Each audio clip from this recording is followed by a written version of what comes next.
한국과 미국, 일본의 북핵 수석 대표가 오늘 바이든 행정부 출범 이후 처음으로 잇따라 만나 대북 정책 공조 방안을 논의합니다. 김정은 북한 국무위원장이 대화 가능성을 열어둔 가운데 대화 재개 방안을 찾을 수 있을지 주목됩니다. 다음 달부터 수도권에서 사적 모임이 6명까지 허용되고 식당과 카페 영업시간은 자정까지 2시간 늘어납니다.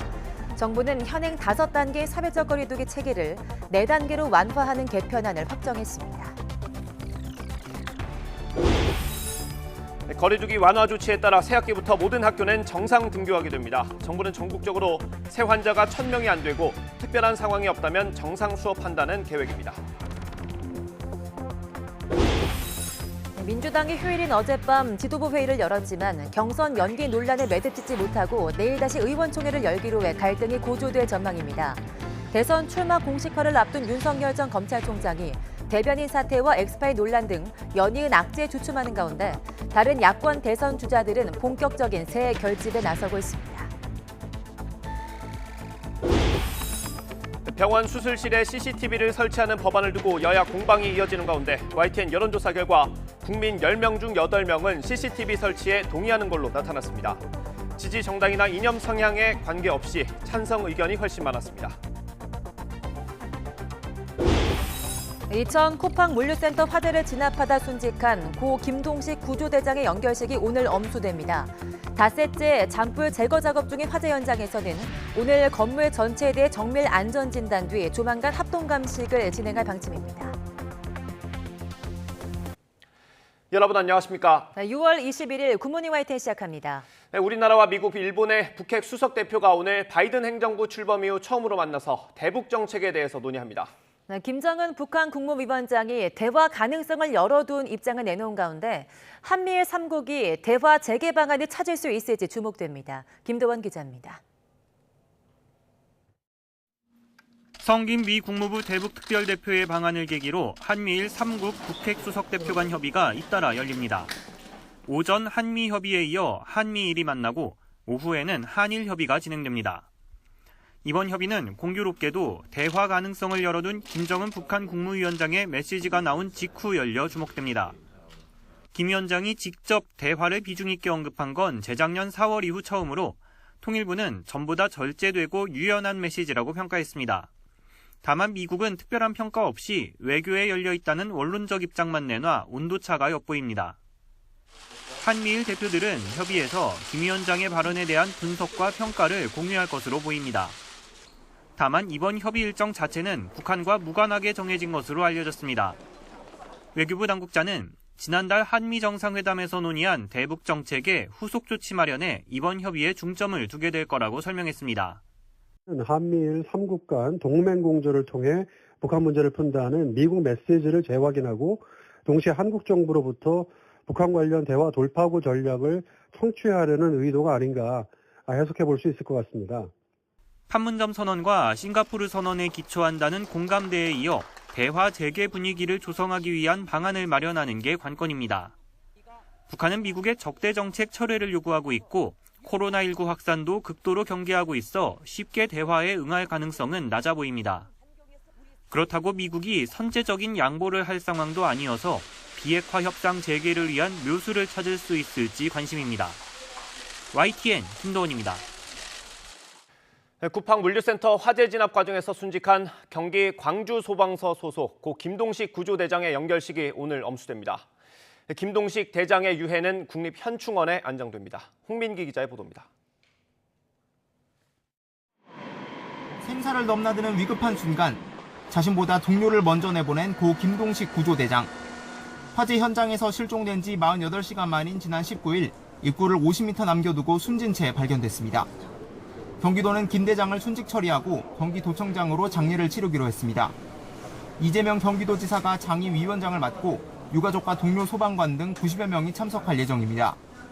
경기도는 또 고인의 계급을 소방경에서 소방령으로 한 단계 높이고 맡은 업무에서 큰 성과를 거둔 공무원에게 수여하는 4급 녹조 근정 훈장을 추서했습니다. 순직 처리된 김 대장의 유해는 대전 국립현충원에 안장될 예정입니다. 순직이기 때문에 본격으로 해서 유공자돼서 들어가는 건 당연한 것인데요. 어쨌든 절차가 있으니까. 쿠팡 측도 고인에 대한 애도의 뜻을 밝혔습니다. 쿠팡 측은 강한승 대표이사 이름으로 입장문을 내고 평생 유가족을 지원할 수 있는 구체적 방안을 마련하겠다고 약속했습니다. 또 진압 과정에서 다친 소방관들이 빨리 회복할 수 있도록 돕겠다고 밝혔습니다. 경기도는 김 대장을 국가유공자로 지정하는 방안도 추진할 방침입니다. YTN 홍민기입니다. 쿠팡 물류센터 화재는 사흘이 넘어서야 큰 불길이 잡혔습니다. 하지만 건물에 쌓여있던 상자만 1,600만 개에 달해서 불을 완전히 끄려면 시간이 조금 더 걸릴 걸로 보입니다. 황보혜경 기자가 보도합니다. 새까맣게 탄 외벽과 앙상한 뼈대 사이로 흰 연기가 새어나옵니다. 이천 쿠팡 물류센터 전체를 태우던 큰 불은 잡았지만 작은 불씨들이 건물 내부의 물건을 태우고 있는 겁니다. 강한 열은 건물 뼈대까지 뒤틀어버렸습니다. 보시는 것처럼 건물은 뼈대가 드러나고 기둥이 휘는 등 약해져 있습니다. 이 때문에 굴착기 등 중장비를 동원하기 어려워 소방대원이 직접 들어가 잔불을 정리해야 하는 상황입니다. 화재 나흘째 아침 8시 반쯤 소방대원 5개 조 25명이 건물 안으로 들어가 진화 작업을 시작했습니다.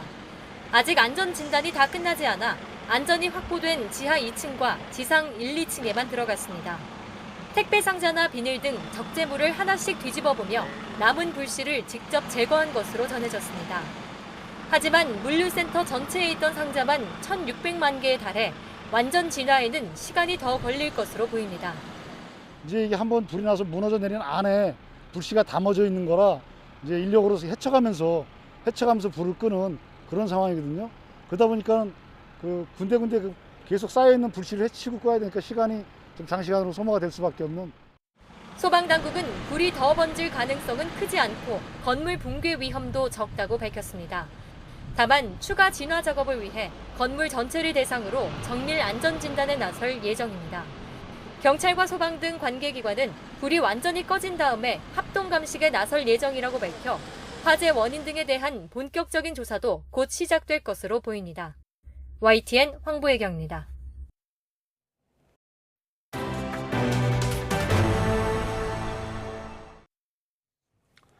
네, 이어서 코로나19 소식입니다. 어제 0시부터 밤 9시까지 확진자는 345명으로 집계됐습니다. 전날 같은 시간보다 54명이 줄었습니다. 확진자가 나온 지역을 보면 수도권이 235명으로 68.1%, 비수도권이 110명으로 31.9%입니다. 시도별로는 서울이 136명, 경기도가 90명, 대구 18명, 대전 15명, 부산 14명, 경남 13명, 충남 11명 등입니다. 정부가 다음 달 1일부터 적용할 사회적 거리두기 개편안을 발표했습니다. 네, 전체 5단계에서 4단계로 줄었는데요. 지금보다는 활동의 폭이 훨씬 완화될 것으로 보입니다. 김웅래 기자입니다. 칸막이를 사이에 두고 4명씩 모여 앉은 식당 손님들. 5인 이상 집합금지 이후 익숙해진 모습입니다. 하지만 이젠 달라집니다. 정부가 다음 달 1일부터 적용될 사회적 거리두기 개편안을 발표했습니다. 이번이 세 번째로 단계 간소화와 모임 제한 완화가 핵심입니다. 거리두기는 5단계에서 4단계로 축소하고 일률적으로 적용되던 5인 이상 집합금지는 단계별로 차이를 두어 적용합니다. 수도권을 중심으로 시행된 영업시간 제한도 완화됩니다. 새로운 거리두기의 핵심은 자율과 책임을 기반으로 하는 지속 가능한 방역입니다. 코로나19 장기화에 따른 사회적 피로감 이제 어느 정도 저희들이 대책을 고민할 때가 되었습니다. 거리두기 개편 방향은 방역 상황을 토대로 결정됐습니다. 백신 보급으로 위험도가 감소했고 감염 양상이 집단에서 개인 차원으로 바뀌고 있어 이제는 서민 경제에 피해를 덜 주는 방향으로 방역 체계를 고쳐야 한다고 판단한 겁니다. 현재 유행 특성이 소규모 접촉에 의한 감염이 우세한 점을 반영한 것입니다. 지역별로, 분야별로 자율권을 확대하되 이에 맞는 책임은 강화할 것입니다. 거리두기 개편안과 함께 백신 인센티브도 다음 달부터 적용됩니다. 예방접종을 끝낸 사람들은 모임 제한 인원에서 빠지고 많은 사람이 모이는 집회나 행사가 아니라면 밖에서는 마스크를 쓰지 않아도 됩니다. YTN 김웅래입니다. 이번 정부의 거리두기 개편안에는 개인적으로 만날 수 있는 사람 수를 조금 더 늘리는 내용도 담겼습니다. 네, 수도권의 경우 모임 가능한 인원이 단계적으로 늘어났는데요. 다음 달부터 2주 동안은 6명까지, 이후에도 8명도 모이는 게 가능해집니다. 개훈이 기자가 정리했습니다. 주말을 거치면서 하루 신규 환자는 400명대를 기록하고 있습니다. 지난 일주일간 확진자 수를 보면 하루 평균 약 467.9명의 확진자가 나왔는데 현 거리두기 체제에서는 2.5단계 범위를 좀처럼 벗어나지 못하고 있습니다. 하지만 4단계인 새 개편안을 적용하면 수도권은 하루 확진자 250명 이상으로 2단계 적용을 받게 됩니다. 이렇게 되면 8명 모임이 가능해지지만 당분간 2주 동안은 6명까지만 모일 수 있습니다. 수도권의 폭발적 증가세를 우려한 조치입니다. 시행 시기는 7월 1일부터 단 여중에서 2주간은 아무래도 여러 가지 사회적인 경각심이 있어서 바로 가지 않고 2주간은 이행 기간을 도입하겠습니다. 다만 동거가족이나 돌봄 등에 한해서는 인원 제한을 예외로 두기로 했습니다. 지금 정도라면 수도권 밖에는 거리두기 1단계를 적용합니다. 1단계에서는 방역수칙만 준수한다면 모임 인원의 제한이 없고 500명 이상일 경우 집회가 금지됩니다. 생업시설이나 모임 등의 제한은 없습니다. 다만 1단계라도 실내 마스크 착용, 전자출입 명부 등 기본적인 방역수칙을 준수해야 합니다. 다음 달부터 수도권을 제외한 사적 모임 제한이 전면적으로 풀릴 가능성이 커진 겁니다. 대유행 상황인 4단계에서는 저녁 6시 이전에는 4명, 그 이후엔 2명까지 모임을 허용합니다. 이런 모임 제한에도 불구하고 공무상 꼭 필요한 경우거나 예방접종 여부에 따라 모든 단계에서 사적 모임의 예외가 허용됩니다. 다만 새 거리두기의 정확한 내용은 지자체의 결정에 따라 조금씩 달라질 수 있습니다. 이에 따라 새 거리두기 단계의 기준이 될 신규 환자의 감염 추이가 더욱 주목되고 있습니다. YTN 개훈입니다. 방역 조치를 일부 완화하는 데 중심을 둔 이번 거리두기 개편으로 누구보다 자영업자들의 기대가 커지고 있습니다. 가족이나 친구들과 가까워지게 될 시민들도 반기는 모습인데요.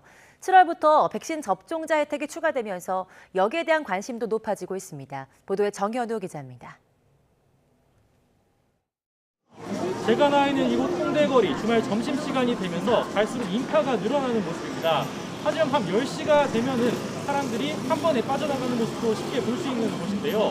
사회적 거리두기 개편안이 나오면서 이러한 모습이 바뀐다는 기대감도 크게 나오고 있습니다. 모임 가능 인원이 늘면서 식당에서도 단체 손님 예약이 가능해질 거란 희망도 나옵니다. 조금은 이제 여유가 좀 더 생기겠죠. 저희도 이제 단체도 그렇고 손님들도 이제 편하게 좀 방문해 줄 수 있으니까 상황적으로는 조금 더 좋아질 것 같다고 생각하고 있습니다. 각종 다중이용시설 영업 제한 시간이 자정까지 연장된다는 소식도 반가울 따름입니다. 특히 2차, 3차 손님이 주 고객층인 술집이나 노래방 등 업주들도 한시름 놓입니다. 10시 이후에 오면 손님들이 밥을 먹고 노는 시간이잖아요. 그래서 잠깐 와서 들렸다 가고 하는 건데 그게 안 되니까 너무 힘들었죠. 그동안. 다만 주된 영업시간이 자정이 넘어가는 유흥시설에선 볼멘 소리도 나옵니다. 특히 이제 하절기는 10시쯤 돼야 손님이 들기 시작해가지고 12시 되면은 그냥 그 초저녁이에요. 일반 시민들이 5명 넘는 일행을 만날 때 하던 고민은 다소 줄었습니다. 그동안 보기 힘들었던 친인척들과 함께하는 자리를 쉽게 마련할 수 있다는 반응도 나옵니다. 제사 때도 가도 형제들이 많은데도 가지도 못하고 그러니까는 많이 속상했지. 만나서 재밌게 같이 여럿이 앉아서 먹고 놀고 여행도 가고. 백신 접종자는 집합금지 인원에서 빠진다는 소식에 접종에 대한 일반 시민들의 관심도 갈수록 커집니다. 너무 오랫동안 이런 현상이 지속되어 와가지고 일상생활에서 겪는 불편함도 많았기 때문에 백신에 대한 기대감은 크고 있습니다. 백신 접종과 함께 완화된 방역 지침에 언젠가 평범한 일상을 되찾을 수 있을 거라는 시민들의 희망은 커지고 있습니다. YTN 정현우입니다. 코로나19 대응을 위한 사회적 거리두기 개편에 맞춰서 사실상 모든 학교가 2학기부터 문을 열게 됩니다. 교육부는 코로나19 전국 신규 발생 환자가 1,000명이 안 되는 거리두기 2단계에서는 특별한 상황이 없다면 정상 수업 원칙을 지키기로 했습니다. 또 또 유치원생과 초등학교 1, 2학년, 직업계교 학생 등은 3단계에도 정상적인 수업을 허용하기로 했습니다. 다만 한반 학생 30명이 넘는 과밀 학급 등을 비롯해서 확산 우려가 높은 경우에는 자율적인 학사 운영을 보장하기로 했습니다. 하지만 다른 나라 감염 상황은 좋지 않습니다. 인도발 델타 변이 바이러스 확산으로 세계 각국이 다시 방역에 고삐를 조이고 있습니다. 강력한 전염성 때문에 곧 전 세계 코로나19 바이러스의 지배적인 종이 될 거란 전망 속에 백신이 통하지 않을 수 있다는 우려도 나오고 있습니다. 보도에 김영근 기자입니다. 영국은 최근 일주일간의 코로나19 신규 확진자가 6만 3천여 명에 이릅니다. 이 가운데 90% 이상이 델타 변이 감염자입니다. And that's why we're so concerned by the Delta variant that is now spreading faster than the third wave that was predicted in the February roadmap. 결국 영국은 사회적 거리두기 전면 해제를 한 달 연기했습니다. 유럽 각국은 델타 변이 유입을 막기 위해 영국에 빗장을 걸고 있습니다. 독일, 프랑스, 이탈리아, 벨기에 등은 영국 여행객들의 입국 제한을 강화했습니다. 내부 경계도 강화하고 있습니다. 미국은 델타 변이 규정을 관심 변이에서 우려 변이로 한 단계 올렸습니다. 포르투갈은 델타 변이가 확산한 수도 리스본에 이동 제한 조치를 내렸습니다. 중국은 선전에서 공항 직원 1명이 델타 변이에 감염되자 항공기 700편의 운항을 취소했습니다. 하지만 이런 노력에도 불구하고 델타 변이가 코로나 바이러스의 지배종이 되는 건 시간 문제인 것으로 보입니다. 미국에서는 증가 속도가 빨라 8월 중순이면 지배종이 될 것이라는 전망이 나옵니다. 독일도 가을쯤 지배종이 될 것으로 예상했습니다. Das heißt, die Beantwortung, wann diese Variante die Hoheit übernimmt, hängt davon ab, wie wir uns in der Zukunft verhalten. Sie wird spätestens im Herbst natürlich die Überhand nehmen, spätestens im Herbst. 이런 가운데 인도에서는 델타 변이가 기존 코로나 바이러스 항체를 피해갈 수 있다는 연구까지 나왔습니다. 현재 80여 개국에 퍼진 델타 변이는 1년 반 넘게 팬데믹과 싸우고 있는 인류에게 또 한 차례의 고비가 될 것으로 보입니다. YTN 김영근입니다. 프랑스에서 야간 통금 해제를 앞두고 지난 금요일 밤 열린 불법 파티를 해산하는 과정에서 충돌이 빚어져서 참석자 1명이 손을 크게 다치고 경찰 여러 명이 부상을 당했습니다. AP통신 등은 현지 시각 19일 프랑스 북서부 르동의 한 경마장 인근 잔디밭에서 이 같은 사건이 발생했다고 전했습니다. 밤 11시부터 시작되는 통행 금지 조치가 아직 유효했던 당시에 열린 파티는 다음날 아침까지 이어졌고 1,500명이 모인 것으로 경찰은 추산했습니다. 경찰은 통금 시간이 지나서도 계속되는 파티를 강제로 끝내기 위해 최루가스를 발사했고 파티 참석자들도 경찰을 향해 화염병과 쇳덩어리 등을 던지며 7시간 넘게 대치했습니다. 이 과정에서 파티에 참석한 22살 남성이 폭발한 물체를 집어들었다가 한 손을 크게 다쳤고 경찰관도 5명이 다쳤습니다. 브라질의 코로나19 사망자가 50만 명을 넘으면서 민심이 들끓고 있습니다.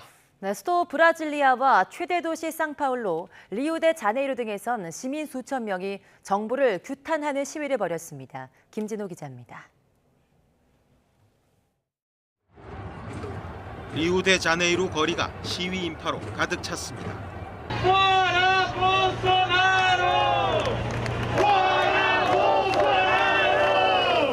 보우소나로 퇴진을 외치며 정부의 실정을 규탄합니다. 모이면 목숨이 위험한 상황인데도 시민들이 시위에 나선 까닭은 자이르 보우소나로 대통령이 이끄는 현 정부의 실정이 도를 넘어섰기 때문입니다. A gente está fazendo protesto contra esse governo Bolsonaro, genocida, que não comprou vacinas e não fez nada para cuidar da gente nesse último ano. AP통신은 브라질 26개 주 가운데 최소 22개 주에서 반정부 시위가 벌어졌다고 전했습니다. 최대 도시 상파울로에서도 많은 시위 인파가 모였습니다. para se contrapor a essa política negacionista. Infelizmente, o dia 19 de junho de 2021 entrará para a história como o dia que, infelizmente, o Brasil atingiu a triste marca de 500.000 mortes. 보우소나루 대통령은 코로나19 위험성을 경시한 대표적인 정치 지도자입니다. 코로나19를 가벼운 독감 정도로 치부하며 방역 조치도 백신 도입도 소극적이었습니다. No meu caso particular, pelo meu histórico de atleta, caso fosse contaminado pelo vírus, não precisaria me preocupar. 최근 상원 코로나19 국정조사위원회 조사에선 정부가 제약사 화이자와 백신 구매 협상을 진행하며 화이자가 보낸 이메일 81건 가운데 53건에 답하지 않아 백신 도입이 늦어졌다는 분석이 나왔습니다. 전문가들은 브라질 정부가 평균 수준의 대응만 했어도 코로나19 사망자 5분의 4는 죽음을 피했을 수 있을 것으로 추산했습니다. 브라질의 코로나19 확진자는 19일 현재 1,788만여 명이며 백신 접종을 마친 인구는 11%, 한 차례라도 백신을 맞은 인구는 29%에 불과합니다.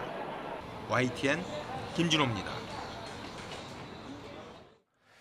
더불어민주당이 대선 경선 일정을 논의하기 위해서 어젯밤 늦게까지 지도부 회의를 이어갔지만 결론에는 이르지 못했습니다. 민주당은 내일 의원총회에서 의견을 다시 한 번 더 수렴하기로 했는데 그 사이 당내 갈등이 더 격화할 거란 우려가 나오고 있습니다. 김주영 기자의 보도입니다. 민주당 송영길 대표와 최고위원 등 당 지도부가 휴일 저녁 서울 여의도 중앙당사로 모였습니다. 최근 당내 갈등의 중심인 대선 경선 일정을 논의하기 위해서입니다. 경선 시기 연기에 대한 논의를 더 할 건지에 대해서 오늘 얘기를 하기로 했어요. 금요일 날은 뭐 부동산 때문에 바빴고. 원칙대로 9월에 후보를 뽑자 흥행을 위해 뒤로 미루자는 주장을 놓고 격론이 오갔지만 이번에도 결론을 내지 못했습니다. 의총 열기로 하셨습니까? 송영길 대표는 내일 의원총회를 열어 의원들의 의견을 한 번 더 들어본 뒤 다시 지도부 회의를 갖기로 했습니다. 경선을 미뤄야 한다며 이낙연계, 정세균계 의원들이 요구한 의원총회 소집 요구를 일단 수용하는 모양새입니다. 송 대표는 다만 일부 대선 주자 측에서 경선 일정 논의를 당무위원회로 넘긴 뒤 전당원 투표를 해야 한다는 주장에는 여전히 부정적입니다. 우선 현재로서는 당무위원회 소집 요구는 정식으로 있은 적이 없기 때문에 그것은 굳이 저희들이 고려하지 않았습니다. 지도부가 대선 경선 일정을 매듭 짓지 못하는 사이 경선 연기는 안 된다는 이재명계와 좀 미루자는 이낙연, 정세균계 의원들 사이의 신경전은 더욱 가열되고 있습니다.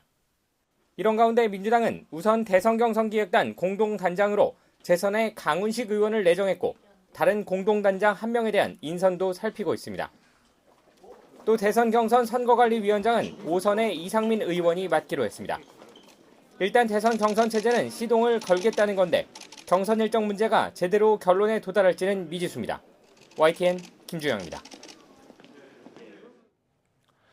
대선 출마 선언을 앞둔 윤석열 전 검찰총장이 최근 대변인 사태와 엑스파일 논란으로 연이은 악재에 주춤하고 있습니다. 이런 가운데 다른 야권 대선 주자들은 경선 돌입을 앞두고 본격적인 채비를 시작했습니다. 이경국 기자의 보도입니다. 이번 달 말 윤석열 전 검찰총장의 대선 출마 선언이 예고된 가운데 소통 창구를 맡았던 이동훈 대변인이 돌연 사퇴했습니다. 선임 열흘 만입니다. 건강 문제 등을 이유로 들었지만 국민의힘 입당 여부를 두고 일었던 메시지 혼란 때문 아니냐는 분석이 나옵니다. 이 대변인은 입당을 기정사실화했었지만 국민의힘 입당은 당연한 걸로 제가 받아들여도 될까요? 네, 그러실 것 같습니다. 윤 전 총장은 곧장 민생 탐방 후 신중히 결론을 내겠다며 입장을 선회한 바 있습니다. 이른바 윤석열 파일이 다시 수면 위로 떠오른 점도 악재입니다. 보수 진영인 장성철 평론가가 윤 전 총장의 처가 의혹 관련 파일을 입수했다며 방어가 어려울 거라고 언급했기 때문입니다. 이에 대해 이준석 대표는 흑색 선전으로 보이고 진실이 아니거나 의미 없는 내용일 확률이 높다며 진화에 나섰습니다. 만약에 윤석열 총장이 그런 어떤 엑스파일이라는 문서로 돌아다닐 만한 그런 결함이나 아니면 잘못이 있었다고 한다면은 작년에 이미 그걸 바탕으로 해가지고 윤석열 총장 압박했을 것입니다. 이런 가운데 다른 주자들의 움직임은 분주합니다. 유승민 전 의원은 보수의 텃밭이자 고향인 대구에서 지지 모임인 포럼을 띄우며 본격적인 새 결집에 나섰고, 원희룡 제주지사 역시 지지 포럼 출범을 앞두고 있습니다. 여기에 출마 여지를 남긴 최재형 감사원장은 이미 윤석열 대항마로서 움직임이 심상치 않고, 김동연 전 경제부총리도 정치 행보에 시동을 거는 모습입니다. 글쎄요. 그건 또 그분의 생각이 있겠지만 제가 생각할 얘기는 아닌 것 같습니다. 이처럼 야권의 대선 시계가 복잡 다단하게 흘러가면서 국민의힘은 조만간 대선기획단 출범을 위한 실무 준비에 착수합니다. YTN 이경국입니다. 윤석열 전 검찰총장 측은 이른바 엑스파일 의혹과 관련해 따로 대응하지 않겠다고 밝혔습니다. 이상록 대변인은 엑스파일의 실체가 있는지도 모르는 상황에서 이번 건에는 대응하지 않기로 했다며 이같이 전했습니다. 이 대변인은 이동훈 전 대변인이 선임 열흘 만에 사퇴한 데 이어 엑스파일 의혹이 제기된 상황이지만 대권 도전 선언이 미뤄질 가능성은 없을 거라고 설명했습니다. 추미애 전 법무부 장관이 이번 주에 대권 출사표를 던집니다. 윤석열 저격수를 자처한 만큼 이른바 여권의 빅3 쟁탈전은 물론 전체 대선 전국의 변수가 될지 주목됩니다. 최하영 기자의 보도입니다. 지난주까지만 해도 대선 출마에 말을 아꼈던 추미애 전 법무부 장관. 네, 조만간 입장을 말씀을 드릴 기회를 갖겠습니다. 오는 23일 출마 선언을 공식화했습니다. 추 전 장관은 SNS를 통해 오랜 고심 끝에 결심했다면서 사람이 높은 세상을 향한 깃발을 높게 들기로 했다고 밝혔습니다. 특히 추 전 장관은 야권의 유력 대선 주자인 윤석열 전 검찰총장의 대항마를 자처하고 있습니다. 저만큼 윤 총장을 잘 아는 사람이 없기 때문에 제가 꼭 잡는 매다. 두 사람의 악연은 재임 시절 이른바 추윤 갈등으로 사사건건 대립하며 시작됐습니다. 법리적으로 보면은 검찰총장은 법무부 장관의 부하가 아닙니다. 정부조직법 그리고 검찰청법에 의해서 명시된 바에 따라서 법률상 정확하게 검찰총장은 법무부 소속의 청으로서 퇴임 후에도 나를 세워온 추 전 장관은 출마 선언 뒤 본격적으로 윤석열 흔들기에 나설 것으로 보입니다. 뿐만 아니라 여권 내에서도 지지율 깜짝 3위를 기록하며 기존 빅3 구도를 흔들고 있습니다. 윤석열 저격수를 자임하고 있는 추 전 장관의 등판으로 여권은 물론 야권의 대선 판도에도 얼마나 영향을 미칠지 관심이 쏠리고 있습니다. YTN 최하영입니다. 국민의힘 지지율이 이준석 효과에 힘입어서 3주 연속 상승하며 출범 뒤 역대 최고치를 찍었습니다. YTN이 리얼미터에 의뢰해서 실시한 6월 3주차 여론조사 결과입니다. 국민의힘 지지율은 전주보다 0.6%포인트 상승한 39.7%로 출범 뒤 최고치를 기록했습니다. 민주당의 지지율은 0.2%포인트 오른 29.4%로 국민의힘과는 14주 연속 오차 범위 밖에서 차이가 났습니다. 문재인 대통령 국정수행 긍정평가는 1.1%포인트 상승한 39.6%로 집계됐고 부정평가는 56.7%로 0.9%포인트 하락했습니다. 긍정과 부정평가 차이는 17.1%포인트로 오차 범위 바뀝니다. 이번 조사는 지난 14일부터 18일까지 유권자 2,514명을 대상으로 시행했고 표본 오차는 95% 신뢰 수준의 플러스 마이너스 2%포인트입니다. 전체 질문지 등 자세한 내용은 리얼미터나 중앙선거 여론조사 심의위원회 홈페이지를 참고하시면 됩니다. 병원 수술실에 CCTV를 설치하는 법안을 두고 여야의 공방이 이어지는 가운데 국민 10명 가운데 8명은 동의하는 것으로 나타났습니다. 민주당 지지자는 압도적으로 찬성했고 국민의힘 지지자는 반대 의견이 30%에 가까웠습니다. 이동우 기자입니다. 수술실에 CCTV를 설치하는 법안과 관련해 민주당은 찬성, 국민의힘은 신중론을 펴는 가운데 여야의 공방이 이어지고 있습니다. 수술실 CCTV 설치법 역시 시급합니다. 우리 당 제안에 대해 야당의 적극 협력을 기대합니다. 국민의 생명과 직결된 법입니다. 찬반을 지금 굳이 저희가 언급하기보다는 사실 좀 더 숙성될 필요가 있다. 신중론을 기하고 있는 것이고요. 이런 가운데 YTN이 리얼미터에 의뢰해 수술실 CCTV 설치에 대한 의견을 물은 결과 10명 가운데 8명은 찬성한다고 응답했습니다. 반대 의견은 17.4%입니다. 지지 정당별로 보면 민주당 지지자는 96.2%로 압도적인 찬성 의견을 밝혔고 국민의힘 지지층의 경우 찬성 68.6%인 가운데 반대 의견이 28%로 다소 높았습니다. 이념 성향별로 봐도 진보와 중도 보수 모두에서 찬성 의견이 많았습니다. 수술실 CCTV 설치에 대한 연령대별 찬성률은 30대가 93.3%로 가장 높았고 특히 72.2%는 매우 찬성한다는 적극적인 긍정 의견을 나타냈습니다. 30대 다음으로는 50대와 40대, 70세 이상 순으로 뒤를 이었습니다. 이번 조사는 지난 18일 전국 만 18세 이상 남녀 500명을 상대로 진행됐고 표본 오차는 95% 신뢰 수준의 플러스 마이너스 4.4%포인트입니다. YTN 이동우입니다. 네, 경찰이 서울 마포구 오피스텔 감금 살인 사건에 대해서 오늘 수사 결과를 발표합니다. 서울 마포경찰서는 친구를 감금해 살인한 혐의로 구속된 20대 A씨와 B씨에 대해서 형법상 살인죄보다 형량이 높은 보복범죄에 의한 살인 혐의 적용 여부 등을 발표하고 이번 주 검찰에 송치할 계획입니다. 앞서 피해자 C씨는 지난 13일 새벽 서울 연남동의 한 오피스텔에서 결박된 상태로 숨진 채 발견됐습니다. 당시 C씨 몸 곳곳에는 폭행당한 흔적이 있었고 영양실조에 저체중 상태인 것으로 알려졌습니다. 앞서 A씨 등은 피해자 C씨 가족이 지난해 11월 상해 등 혐의로 고소한 것에 앙심을 품고 C씨를 감금한 채 고소 취하와 허위 진술을 강요하며 가혹행위를 한 것으로 전해졌습니다. 네, 3년 전 고용노동부 산하센터의 한 간부가 술자리에서 신입 공무원을 성추행한 사건이 발생했습니다. 이 피해자의 요청으로 현장에 있던 동료가 상부에 신고했는데 이후 유별난 사람 취급에 2차 가해도 당해서 지금은 퇴직까지 고민하고 있습니다. 반면 가해자들은 조직에서 승승장구하고 있습니다. 제보는 Y 엄윤주 기자가 보도합니다. 지난 2018년 12월 고용노동부 산하센터에 임용된 신입 공무원 A씨는 술자리에서 동기가 과장에게 성추행당하는 장면을 목격했습니다. 술자리가 끝난 뒤 피해자가 울면서 도움을 요청하자 A씨가 대신 상부에 신고했습니다.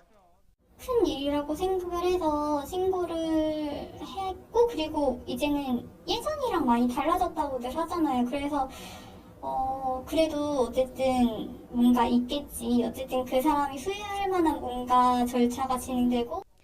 하지만 돌아온 건 질타였습니다. 센터 소장은 A씨를 불러 성추행 사실을 본인에게 먼저 알리지 않았다며 나무랐습니다. 그러면서 피해자가 원하는 걸 알아오라고 지시하며 별일 아니라는 식으로 말했다는 게 A씨의 주장입니다. 그 언니는 몇 살이냐고 하면서 나이를 듣고는 그 언니 나이도 많은데 뭐 그거 가지고 그러냐, 평소에 과장이 그럴 사람이었느냐라고 저한테 물었어요. 되게 수치스러웠어요. 나이가 많은 사람은 수치심을 못 느끼나? 이후 가해자만 정직 2개월에 지방으로 전보 처분을 받는 것으로 사건은 종결됐습니다. 하지만 A씨는 조직 내에서 별일 아닌 일을 크게 만들고 유난스러운 사람이라는 낙인이 찍히며 각종 구설에 올랐습니다. 여러 번이 성추행 사건에 대해서 뭐 얘기를 하셨대요. 근데 그 자리에 제 동기가 갔었을 때도 있는데 그 자리에서 뭐 걔는 왜 그러냐 하면서 뭐 걔가 이렇게 일을 키우고 싶어 하냐 이런 식의 발언을 했다고 하더라고요. 고용노동부는 A씨가 다른 부처로 옮기는 것도 막았습니다. 그러니까 이유를 알고 싶어요. 저는 예전부터 엄청 논의도 많이 하고 인사나 이런 걸로 해서 좀 겹치지 않도록 하고 근데 제가 뭐 누가 주변에서 혹시 주무관님께 뭐 그때 그 건이 뭐냐 이렇게 뭐 물어보는 거를 물어볼지 안 물어볼지 저도 뭐 장담은 못 하겠어요. 장담을 못 한다면서 그건 내부적으로 해결해 줄 수 있다고 하시는 게 저는 명백한 인사관리 규정 위반입니다. 성비위 사건의 피해자와 신고자는 다른 직위로 전보나 파견 근무가 가능하고 해당 부처는 이런 요청이 들어오면 이를 받아들여야 하기 때문입니다. 그런데도 고용노동부는 요지부동입니다. 의무상은 아니고요. 신고로 인해서 또는 어떤 제보로 인해서 이 신고자인지 아닌지도 사실 좀 불분명한 부분이 있고요. 이러는 사이 가해자는 지방센터 소장이 됐고 2차 가해 발언을 했던 소장은 지방노동청장으로 영전했습니다. 당시 소장은 YTN과의 통화에서 오래된 일이라 기억나지 않는다고 말했습니다. 같이 있었던 직원한테 물어본 적은 있는데 제가 그걸 화를 내거나 나이가 많은데 이런 얘기를 하지는 않았습니다. 성희롱 예방교육도 많이 받았고 그때 당시에도. 3년이 흐른 지금 A씨는 자신의 성추행 신고에 부당한 대응으로 일관한 고용노동부를 YTN에 제보하고 휴직을 결심했습니다.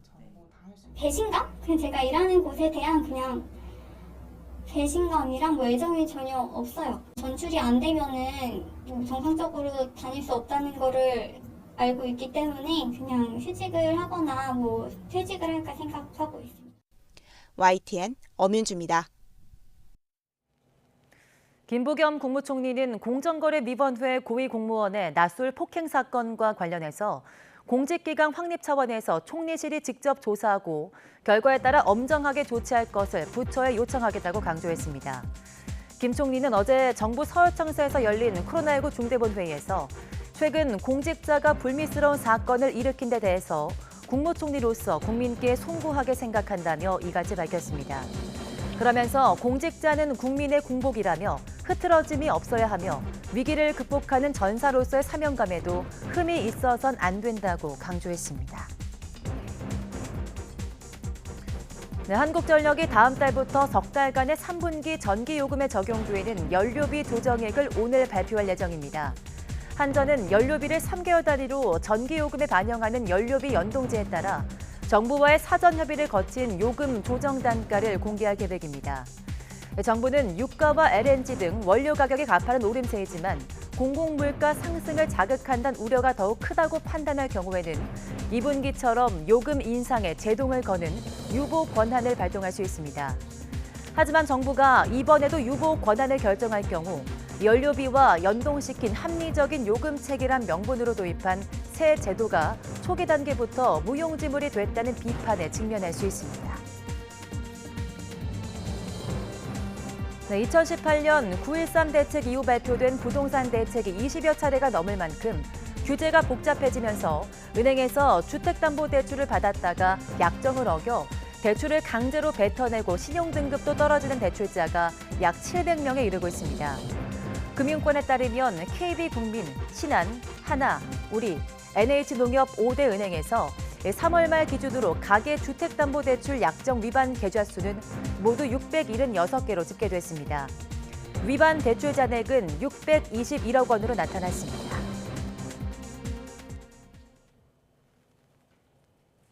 네, 정부와 여당이 하반기에도 경기 부양을 위해서 대규모 재정을 투입할 예정입니다. 반면에 한국은행은 돈줄을 조이기 위한 연내 금리 인상을 시사해서 재정과 통화 정책에 엇박자가 날 가능성이 높습니다. 보도에 이종수 기자입니다. 정부는 이달 말 하반기 경제정책 방향을 밝히며 경기 활성화를 위한 확장 재정 지속과 각종 소비 진작책을 내놓을 예정입니다. 대선을 앞두고 여당인 더불어민주당도 과감한 재정 정책을 주문하고 있습니다. 전 국민 재난지원금 지급과 실질적 손실보상제 마련 등 시급히 추진해야 할 사항들이 많습니다. 과감한 재정 정책을 통해 민생을 회복시켜야 될 시점이라고 생각합니다. 정부는 30조 원까지 거론되는 2차 추경으로 소상공인 취약계층 등에 대한 맞춤형 지원과 현금성 재난지원금을 주는 데 쓸 전망입니다.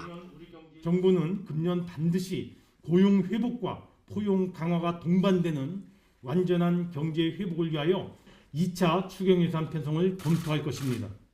3분기 신용카드 사용액 증가분에 대해 약 10%를 신용카드 포인트로 돌려주는 신용카드 캐시백 등 소비 진작책도 준비하고 있습니다.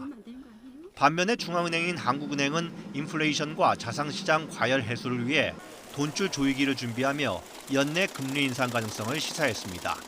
우리 경제가 견실한 회복세를 지속할 것으로 예상된다면 현재의 완화적인 통화 정책을 향후 적절한 시점부터 질서 있게 정상화해 나가야 하겠습니다. 최근 미 중앙은행 연방준비제도가 당초 예상보다 1년 이른 2023년 금리 인상 신호를 보내면서 한은의 오는 10월 기준금리 인상 전망에 힘이 붙고 있습니다. 정부는 돈을 풀고 한은은 돈을 조이는 재정정책과 통화정책 엇박자가 날 가능성이 커지고 있습니다. 현재 글로벌 경기 회복에 따라 우리나라의 경기 역시 회복되고 있고요. 대면 소비가 회복될 가능성도 높아지고 있는 상황에서 재정정책을 확대하는 경우 유동성 회수가 필요하고 인플레이션 위험에 노출된 상황에서 부적절한 정책이 될 가능성이 있다고 생각됩니다. 금리는 인상하되 정부 지출 확대는 취약계층과 소득이 낮은 계층에 집중하는 것이 바람직하다는 전문가 의견도 잇따르고 있습니다. 국가 채무의 급증으로 빚어진 2차 추경을 둘러싼 대선 선심성 예상 집행 논란이 재정정책과 통화정책 엇박자까지 더해져 증폭될 가능성이 높아 보입니다. YTN 이종수입니다. 네, 오늘은 1년 중 낮의 길이가 가장 길다는 절기 하지입니다. 하지인 오늘도 맑은 날씨 속에 불볕더위가 이어지겠는데요. 오늘 아침 서울 기온 19도로 아침에는 선선하지만 한낮 기온은 27도까지 오르면 덥겠고요. 자외선도 무척이나 강하겠습니다. 외출하실 때 자외선 차단제 꼼꼼히 챙겨 바르고 나오시는 게 좋겠습니다. 오늘 내륙 하늘 대체로 맑겠습니다. 다만 동풍의 영향을 받는 강원과 경기 동부, 경북 동부에는 5에서 20mm의 비가 내리겠고요. 영동 지방의 비는 내일 오전까지 이어지겠습니다. 낮 동안 그 밖의 지역은 맑은 가운데 30도 안팎의 더위가 이어집니다. 서울 27도, 대전과 광주 30도, 대구 무려 32도까지 치솟겠습니다. 내일과 모레는 전국 곳곳에 요란한 소나기가 내리면서 더위가 주춤하겠고요. 주 후반 다시 맑은 날씨 속에 불볕더위가 기승을 부리겠습니다. 오늘 아침 대기 정체로 중서부 지역 곳곳에 초미세먼지 농도가 짙게 나타나고 있습니다. 대기 확산이 원활해지는 오후에는 대기질이 다시 깨끗해질 전망입니다. 지금까지 상암동 야외 스튜디오에서 박현실입니다.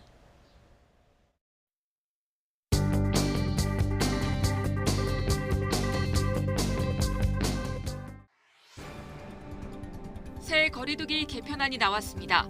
수도권 6인 모임과 식당 자정 영업이 허용되고 접종 완료자는 어디든 인원 제한에서 제외됩니다. 2단계 땐 추석 가족 모임도 가능하고 2학기부터는 사실상 전면 등교하게 됩니다. 재난지원금과 관련해서는 신용카드 캐시백 한도를 놓고 정부와 여당 간 줄다리기가 이어지고 있습니다. 중국 국가안전부 2인자가 우한 연구소 등이 연루된 코로나 초기 연구 자료 등을 들고 미국에 망명했다는 소문도 퍼지고 있습니다. 대선판 대혼돈, 윤석열 측 이동훈 대변인이 사퇴하고 야권에서도 엑스파일 논란이 불거졌습니다. 경향신문은 윤석열 전 총장의 전원 정치가 역풍을 불렀다고 분석했습니다. 윤석열 전 총장이 홍역을 치르는 가운데 최재형 감사원장과 김동연 전 부총리에도 관심이 쏠립니다. 민주당은 경선 연기를 놓고 대선 주자들이 정면 충돌했습니다. 쿠팡이 도쿄올림픽을 온라인에서 독점 중계합니다. 중계권 가격은 최고 500억 원으로 전해지는데 중계 유료화 논란이 예고됩니다. 쿠팡 물류센터 화재와 관련해 회사 측의 안일한 대처에 대한 비판이 거셉니다. 유가족을 평생 지원하겠다고 밝혔지만 쿠팡 탈퇴와 불매 운동이 벌어지고 있습니다. 바이든 정부 출범 이후 첫 한미 북핵 협의가 오늘 열립니다. 미국이 구체적인 대북 유인책을 내놓을지가 핵심입니다. 이런 가운데 북한 추정 세력이 대우조선의 핵 추진 잠수함 자료를 해킹 시도했고 일부는 유출됐다는 보도 나왔습니다. 중앙일보는 한국의 GDP 대비 R&D 투자 규모가 세계 2위지만 장롱 특허만 나오고 있다고 지적했습니다. 조간 브리핑 김연아입니다. 다음 달부터 수도권에서 사적 모임이 6명까지 허용되고 식당과 카페 영업시간은 자정까지 2시간 늘어납니다. 거리두기 완화 조치에 따라서 새학기부터 모든 학교는 정상 등교하게 됩니다. 네, 한미일 북핵 수석 대표가 오늘 잇따라 만나 대북 정책 공조 방안을 논의합니다. 대화 가능성을 내비친 북한에 어떤 메시지를 던질지 주목됩니다. 이천 쿠팡물류센터 화재를 진압하다가 순직한 고 김동식 구조대장의 연결식이 오늘 엄수됩니다. 화재 현장에서는 오늘 건물 전체에 대한 정밀 안전 진단 뒤 잔불 정리 작업이 이어질 예정입니다. 네, 민주당이 휴일인 어젯밤 지도부 회의를 열었지만 경선 연기 문제를 결론짓지 못하고 내일 다시 의원총회를 열기로 했습니다. 대선 출마 공식화를 앞둔 윤석열 전 검찰총장은 대변인 사퇴와 엑스파일 논란 등 연이은 악재로 주춤하는 모양새입니다. 병원 수술실에 CCTV를 설치하는 법안을 두고 여야 공방이 이어지는 가운데 YTN 여론조사에서는 국민 10명 중 8명 가까이가 CCTV 설치에 동의하는 걸로 나타났습니다.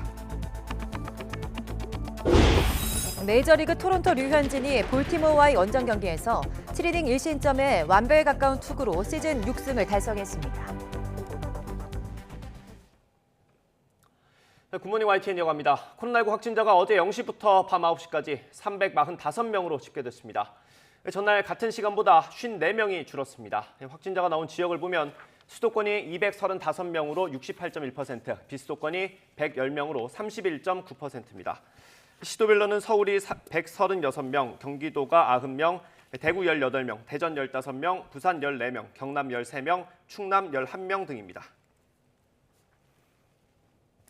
정부가 다음 달부터 적용될 새로운 거리두기 개편안을 발표했습니다.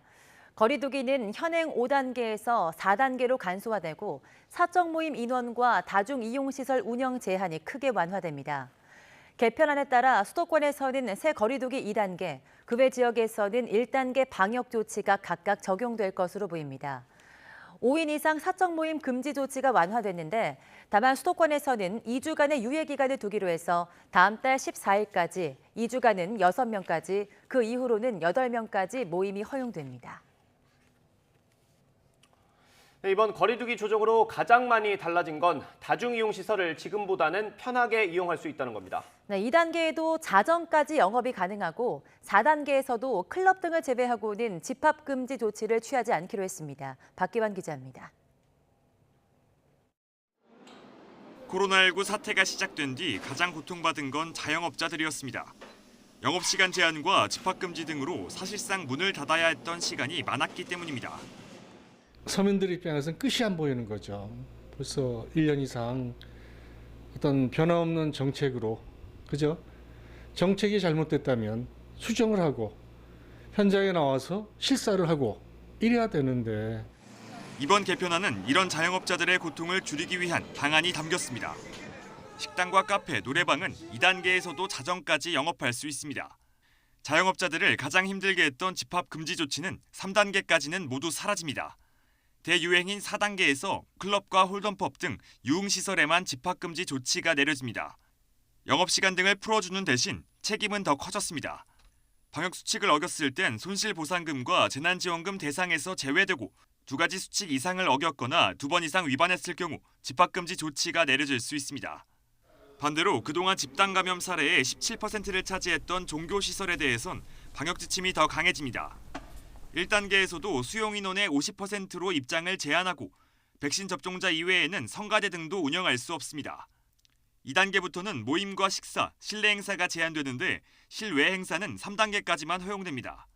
방역수칙을 어길 경우엔 지자체가 과태료 부과와 별도로 2주간 집합금지 명령을 내릴 수 있게 됐습니다. 이 밖에 병원급 이상 의료기관과 요양병원, 요양시설에 대해선 백신을 맞지 않은 종사자는 주기적으로 진단검사를 받도록 의무화했습니다. 또 교정시설에 대해서도 신규 입소자를 4주 동안 격리하면서 무증상 입소자를 원천 차단하기로 했습니다. YTN 박견입니다. 정부가 다음 달 1일부터 사회적 거리두기 개편안을 적용한다고 발표하자 소상공인 단체들은 환영 입장을 나타내면서도 영업 재개나 확대를 위해 정부에 추가 지원을 요구했습니다. 소상공인연합회 관계자는 영업 제한 시간을 연장하고 사적 모임 제한 인원을 늘리는 것은 소상공인이 영업할 수 있는 최소한의 환경을 만들어준 거라는 점에서 긍정적이라고 평가했습니다. 코로나19 대응 전국 자영업자 비상대책위원회 관계자는 하지만 영업시간이 자정으로 2시간 늘어난 건 환영하지만 거리두기 개편 시 자율과 책임 중심으로 영업시간 제한을 폐지하자고 제안했는데 그런 수준은 이뤄지지 않았다고 말했습니다. 거리두기 완화 조치에 따라서 모든 학교도 다시 문을 열게 됩니다. 전국에 신규 발생 환자가 1,000명이 안 되고 특별한 상황이 없다면 정상 수업의 원칙을 지키기로 했습니다. 보도에 이승훈 기자입니다. 2학기 학교 전면 등교 방침엔 변함이 없습니다. 새 학기엔 어떻게든 정상적인 학교 수업을 해달라는 부모가 10명 가운데 9명이 넘는 게 현실이라서입니다. 그래서 학교만큼은 확산세가 아주 심하지 않으면 문을 열기로 했습니다. 새 거리두기 2단계까지, 그러니까 신규 환자 1,000명이 안 되면 학교는 문을 닫지 않는 걸 원칙으로 하기로 했습니다. 또 유치원과 직업계 고등학교 등은 3단계에도 정상적인 수업을 허용하기로 했습니다. 변경된 기준은 대부분의 학교가 7월 3주경 여름방학에 들어가는 점과 학교 현장의 준비를 위해 2학기 개학 시작에 맞춰서 적용합니다. 가장 큰 걱정은 한 반의 학생이 30명이 넘는 과밀학급의 수업은 어떻게 할 거냐는 겁니다. 교육부는 학교 특성에 따라 과학실 등 특별 교실을 일반 교실로 바꾸거나 임대형 이동식 학교 건물을 이용하는 방안을 서둘러 추진하기로 했습니다. 학급이 늘어나면서 수요가 늘어난 선생님은 기간제 교사를 활용하는 것도 검토하기로 했습니다. 무엇보다 학교와 교육청의 자율적 결정을 존중하기로 했는데 학교 상황이 비교적 낫다고 판단하면 원격 수업을 최소화할 수도 있고, 반대로 거리두기 1단계에도 주변 상황이 나쁘면 등교 수업을 고집하지 않아도 된다는 겁니다. 이런 전반적 원칙에 따른 구체적인 학교 운영 방안은 다음 달 나옵니다. YTN 이승훈입니다. 다음 달부터 시작될 새로운 거리두기 개편안은 핵심 방역 조치를 완화하는 데 초점이 맞춰졌습니다. 네, 이러한 배경에는 정부의 백신 접종 자신감이 영향을 미쳤다는 분석이지만 안심하긴 이르다는 목소리도 나오고 있습니다. 손효정 기자입니다. 반년 넘게 이어졌던 밤 10시 통금과 5명 이상 집합금지 조치. 새롭게 발표된 거리두기 개편안은 2가지 핵심 방역 조치를 모두 풀어줬습니다. 정부는 이 같은 완화 배경으로 빠른 속도로 진행되는 백신 접종을 꼽았습니다. 정부는 코로나19의 안정적인 유행 관리 상황과 강화된 방역 의료 역량, 예방접종 진행 상황 등을 고려하여 새로운 거리두기 체계 개편을 마련하였습니다. 백신 1차 접종자는 우리나라 전체 인구의 29.2%로 접종이 시작된 지난 2월 이후 1,500만 명을 돌파했습니다. 특히 코로나19 치명률이 높은 고령층에 대한 예방접종은 이번 달 말이면 마무리될 예정입니다. 다만 사회활동이 왕성한 20대에서 50대에 대한 예방접종은 아직 시작조차 못했습니다. 다음 달 말에야 50대에 대한 예방접종이 시작되고 18살에서 49살 일반인은 8월부터 접종할 수 있습니다. 이런 상황에서 젊은 층이 많이 이용하는 다중이용시설에 대한 규제가 완화된다면 이들을 중심으로 한 소리 없는 감염이 나올 수 있다는 지적입니다. 또 젊은 층들이 주로 이용하는 시설이기 때문에 더구나 지하에 많고 환기가 안 되잖아요. 여름이면 더우니까 에어컨 털어놓고 문을 닫을 거란 말이에요. 단체 회식을 하게 되면 그 사이에 분명히 무증상 감염자가 있을 수 있어요. 여기에 인도에서 시작된 델타형 변이 바이러스까지 80여 국으로 확산하는 상황. 변이 바이러스 감염률을 낮추기 위해선 백신 2차 접종까지 마쳐야 하지만 접종 완료율은 아직 7.9%에 불과합니다. 본격적인 휴가철을 앞두고 아직 긴장의 끈을 놓아선 안 된다는 우려가 나오는 이유입니다. 7월 말과 8월 초에 있는 휴가철을 중심으로 사람들이 모여들면서 또 전국 단위 대규모 유행이 생기지 않을까 하나의 지금 고비가 남아있는 거거든요. 방역 당국은 수도권의 사적 모임 인원을 단계적으로 확대하고 지역별 유행 상황과 방역 대응 역량에 따라 집합금지 등 조치를 탄력적으로 적용할 수 있게 하겠다고 밝혔습니다. YTN 손효정입니다. 이번에 개편된 거리두기의 단계 전환 기준입니다. 전국 확진자를 기준으로요. 500명, 그리고 1,000명, 2,000명 이렇게 비교적 기억하기 쉽게 구분이 됐죠. 그만큼 기준도 조금 완화가 됐습니다. 지금까지와는 달리 이번에는 제한을 푸는 데 초점이 맞춰졌습니다. 하지만 여전히 지켜야 하는 것들이 남아 있습니다. 주요 시설 위주로 한번 살펴보겠습니다. 먼저 종교시설입니다.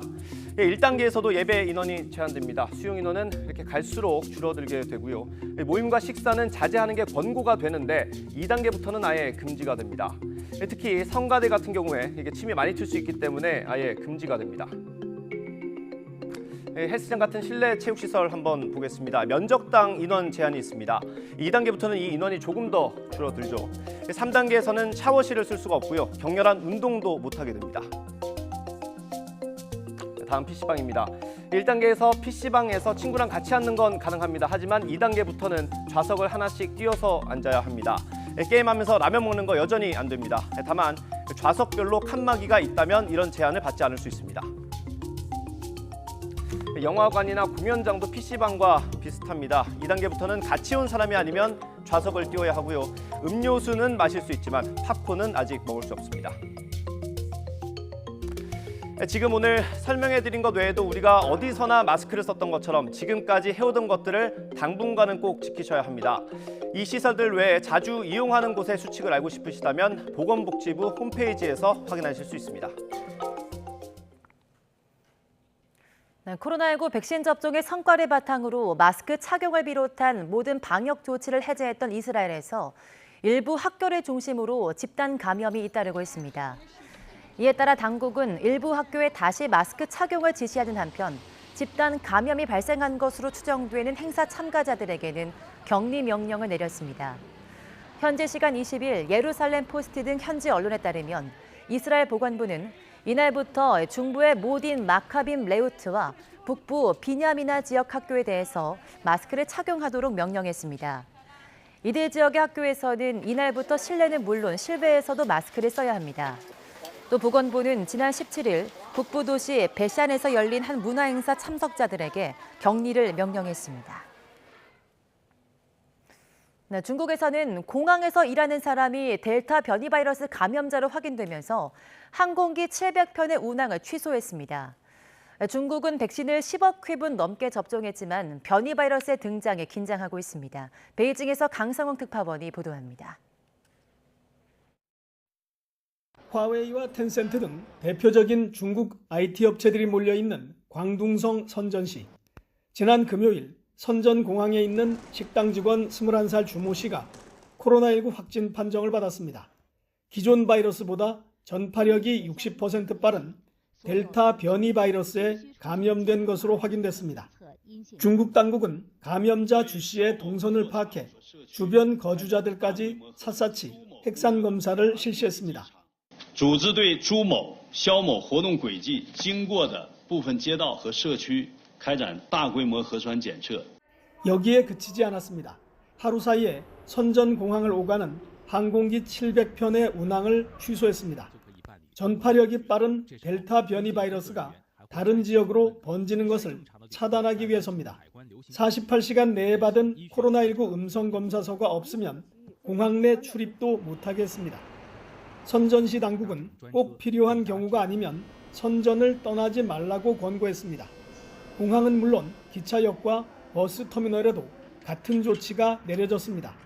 사실상 이동을 통제하는 수준입니다. 중국은 감염 지역을 중심으로 백신 접종 속도도 높이고 있습니다. 코로나19 백신의 누적 접종 건수는 이미 10억 회분으로 세계 최대량입니다. 하지만 변이 바이러스의 유입에 바짝 긴장하면서 중국의 백신 접종 기록은 무색해지고 있습니다. 베이징에서 YTN 강성웅입니다. 경기도 이천시 쿠팡 물류센터 화재 현장에서 순직한 고 김동식 구조대장의 연결식이 오늘 열립니다. 경기도는 오늘 오전 9시 반부터 경기도 광주시민체육관에서 고 김동식 구조대장의 연결식을 경기도청장으로 거행한다고 밝혔습니다. 김 대장은 지난 17일 이천 덕평물류센터 화재를 진압하기 위해 내부로 진압한 뒤 실종됐고 48시간 만인 그제 숨진 채 발견됐습니다. 경기도는 김 대장의 계급을 소방경에서 소방령으로 한 계급 높이고 녹조 근정 훈장을 추서했습니다. 김 대장의 유해는 대전 현충원에 안장될 예정입니다. 쿠팡 측은 고 김동식 구조대장 유족을 평생 지원하고 장학기금을 설립하겠다고 밝혔습니다. 쿠팡은 강한승 대표이사 명의의 입장문을 통해 고 김동식 소방령님의 숭고한 헌신에 모든 쿠팡 구성원의 마음을 담아 다시 한번 깊은 애도를 표한다면서 평생 유가족을 지원할 수 있는 구체적인 방안을 마련하겠다고 밝혔습니다. 또 유족과 협의해서 순직 소방관 자녀분들을 위한 김동식 소방령 장학기금을 만드는 방안을 마련하겠다고 덧붙였습니다. 쿠팡물류센터 화재 당시 스프링클러 작동이 8분 동안 지체됐다는 소방 관계자 발언이 나왔습니다. 이상규 경기도 소방재난본부장은 김동식 구조대장 빈소를 찾은 이준석 국민의힘 대표와의 면담에서 최종 결과가 나와야 알겠지만 소방에서 조사한 바로는 스프링클러 작동이 8분 정도 지체됐다고 말했습니다. 이 본부장은 화재 경보 관련 기술이 발달했다고는 하지만 오작동이 많아서 화재 경보가 한 번 울렸을 땐 피난을 해도 두 번째부터는 가짜라고 생각한다면서 이번에도 그런 상황에서 8분 정도 꺼둔 것으로 본다고 덧붙였습니다. 경찰은 화재 당시 스프링클러가 정상적으로 작동했는지 여부를 수사하고 있고 임의로 조작한 흔적이 나올 경우 관련자 처벌을 검토할 방침입니다. 광주 철거 건물 붕괴 사고를 조사하는 국토교통부는 원인을 밝히기 위해서 모의 실험을 하기로 했습니다. 압수물 분석에 주력하고 있는 경찰의 수사는 갈수록 확대되고 있습니다. 김범환 기자의 보도입니다. 버스 정류장이 있는 도로 쪽으로 순식간에 무너져 내리는 5층짜리 철거 건물. 이 사고로 9명이 숨지고 8명이 다쳤습니다. 사고 현장에서는 보시는 것처럼 막바지 건물 잔해 제거 작업이 한창 진행되고 있습니다. 사고는 일단 해체 계획서대로 하지 않고 아래에서부터 위로, 그러니까 밑동 파기를 하다가 난 것으로 추정되고 있습니다. 여기에 굴삭기를 올리기 위해 쌓아놓은 흙더미에서 먼지가 날리는 것을 막기 위해 물을 많이 뿌렸는데 이 물먹은 토산이 건물을 밀었을 가능성도 거론되고 있습니다. 국토부 조사위원회는 붕괴 당시의 상황을 정확하게 알아보기 위해 모의 실험을 하기로 했습니다. 그걸 실제로 어떤 그 시뮬레이션도 좀 해보고 해서 전문성과 공정성이 확보된 그 조사 결과를 가능한 한 빨리 내려고 하고 있고요. 경찰은 모두 20여 곳에 대한 4차례 압수수색에서 확보한 자료를 분석하고 있습니다. 수사는 재개발 사업 전반과 정계와 구청, 경찰 간부 등과의 유착 의혹으로도 확대됐습니다. 지난 2018년에 재개발 조합장이 바뀌는 과정으로 거슬러 올라가고 있습니다. 이체가 지금 뭘 하겠습니까? 하여튼 저희들은 이렇게 된 것도 최선을 다하려고 노력을 밖에 없습니다. 이해해 주시기 바랍니다. 죄송합니다. 이미 경찰은 미국으로 도피성 출국을 한 문흥식 전 5.18 구속 부상자 회장이 철거업체 선정 과정에 영향력을 행사한 정황을 일부 확인했다고 밝혔습니다. 지난주에 철거업자 2명이 구속된 데 이어 화요일에는 감리를 소홀히 한 건축사의 영장실질심사가 열립니다. 경찰 수사가 속도를 내면서 이번 주에는 추가 사법처리 대상도 나올 것으로 보입니다. 광주 동구청에 있는 합동 분향소는 다음 달 11일까지 운영됩니다. YTN 김범환입니다. 국민 10명 가운데 8명 정도는 병원 수술실에 CCTV를 설치하는 데 동의한 걸로 나타났습니다. YTN이 리얼미터에 의뢰해서 수술실 CCTV 설치에 대한 의견을 물은 결과 78.9%가 찬성한다고 응답했습니다. 반대 의견은 17.4%에 그쳤습니다.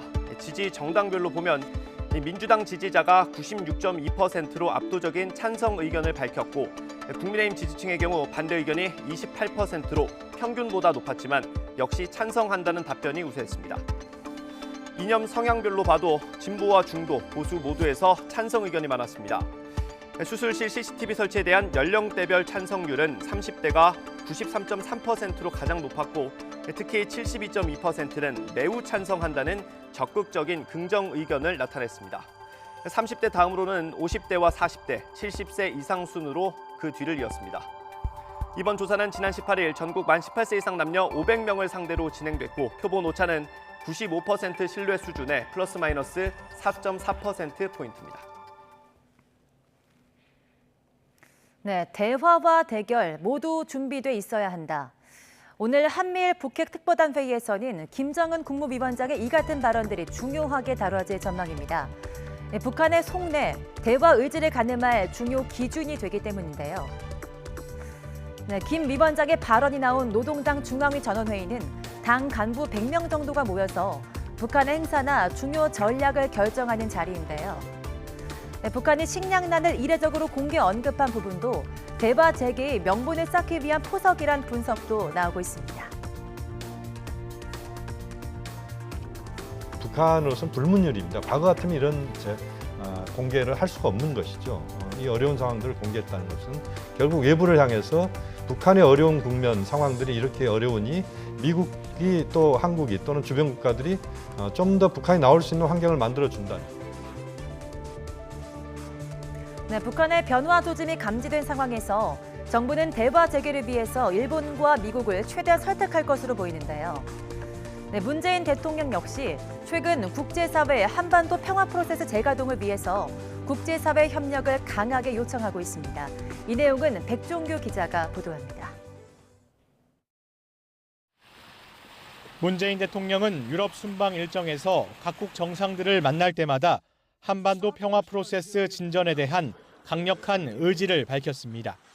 영국 보리스 존슨 총리와의 만남에서 미국의 대화 의지에 북한이 긍정적으로 호응하길 기대한다고 강조했고, 독일 앙겔라 메르켈 총리와 프랑스 에마뉴엘 마크롱 대통령에게도 한반도 평화 프로세스 지지를 요청했습니다.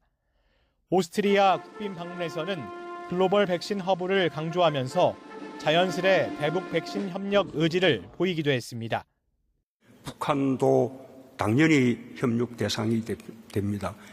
북한이 동의한다면 북한의 그 백신 공급을 협력하는 것을 적극적으로 추진하겠습니다. 또 프란치스코 교황 방북에 대한 기대를 반복적으로 언급하며 남북 관계 개선 의지도 드러냈습니다. 지난달 한미 정상회담 일정 때 윌튼 그레고리 워싱턴 DC 대주교와의 만남에 이어 오스트리아에서도 하일리겐 크로이츠 수도원을 찾아 교황의 방북이 성사되길 기대한다고 강조한 겁니다.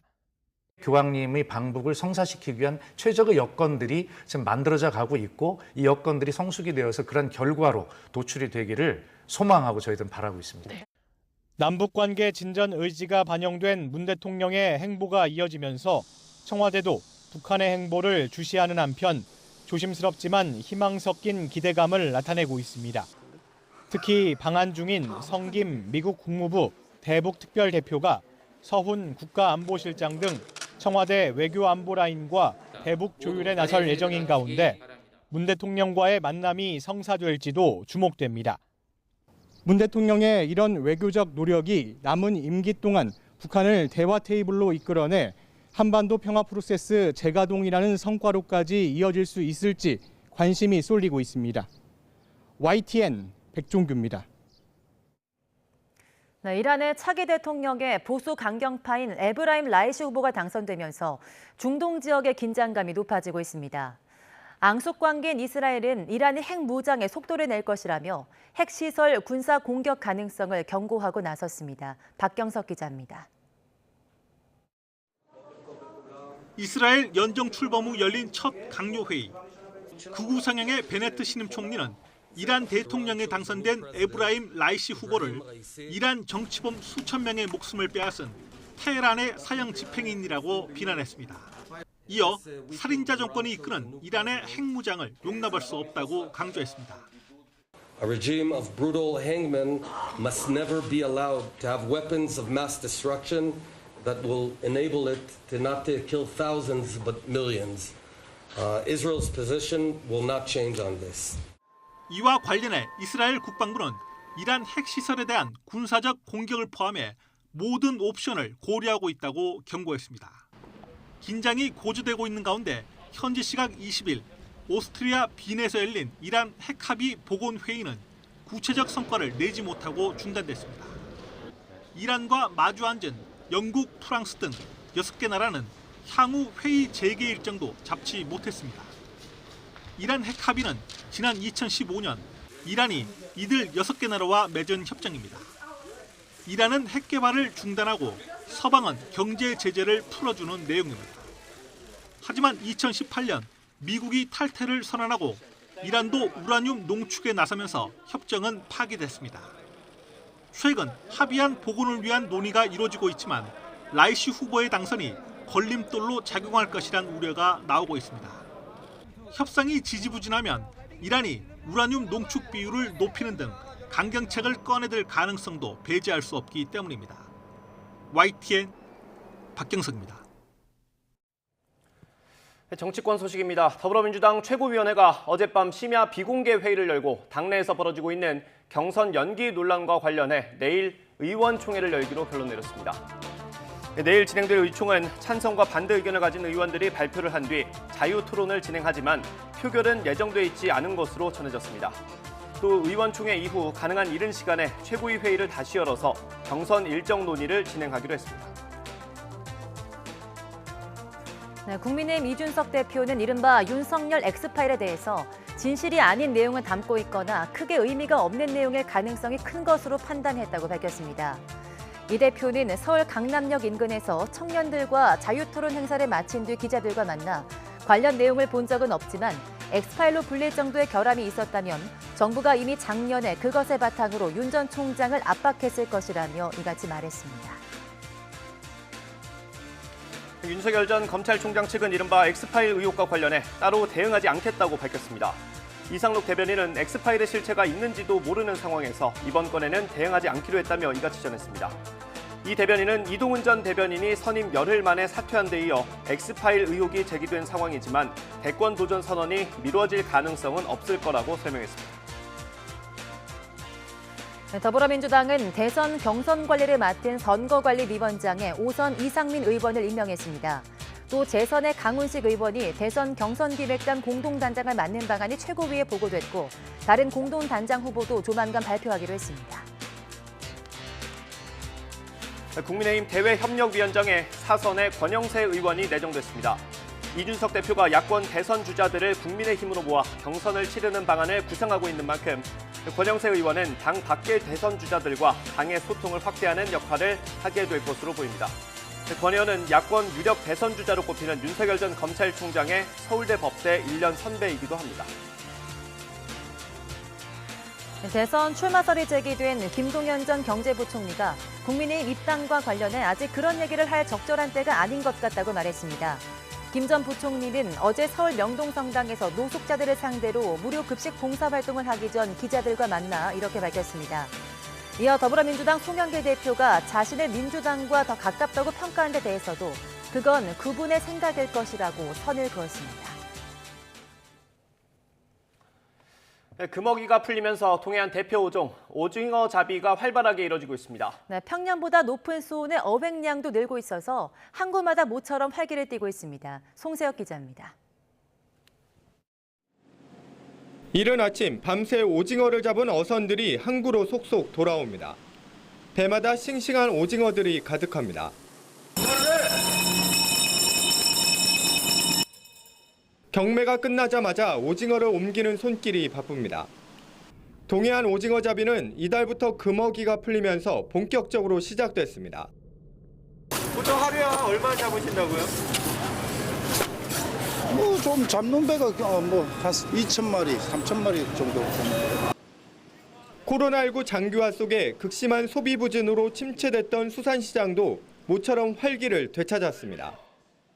코로나로 인해서 이렇게 경제가 침체가 돼서 굉장히 어려웠는데 이 고기가 이렇게 오징어가 나서 어민들한테 삶에 활기가 돋고. 올해 강원도 동해안에서 잡힌 오징어는 1,947톤으로 최근 3년 평균보다 15% 늘었습니다.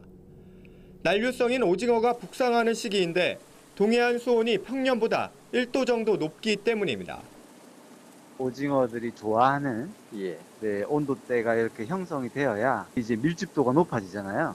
그러면 이제 어획을 할 때에도 어획 효율도 훨씬 이제 높아지고 어획량도 많아질 수 있는 그런 이제 요인이 되는 거죠.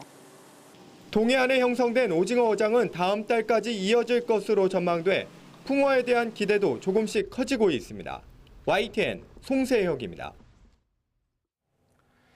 하던 일이 잘 풀리지 않아서 사업을 접은 아픔을 이겨내고 새로운 일에 도전한 사람들이 있습니다. 네, 새 출발을 돕는 재교육과 자금 지원 프로그램을 통해서 인생의 새로운 막을 열었다고 하는데요. 이지은 기자가 사연을 들어봤습니다. 바쁘게 돌아가는 커피 전문점의 아침. 일회용 컵을 드리겠습니다. 더 필요한 거 없으시고요. 바리스타 김정주 씨는 동료들보다 인생 경험이 많은 50대입니다. 캘리그라피 소품 사업을 접은 뒤 40대 이상 폐업 소상공인 대상 교육 프로그램을 통해 커피의 길로 들어서게 됐습니다. 업무를 익히는 거나 숙달을 하는 데 있어서 좀 시간은 더 걸리지만 근데 또 이런 기회가 흔히 오는 기회가 아니기 때문에 지금 도전하지 않는다면 다시 저희가 이런 커피를 내리는 일을 할 수 있을까를 고민했을 때 그냥 가는 게 더 맞다고 생각해서 정식 직원으로 채용돼 일한 뒤 8개월. 새로운 도전에 후회는 없습니다.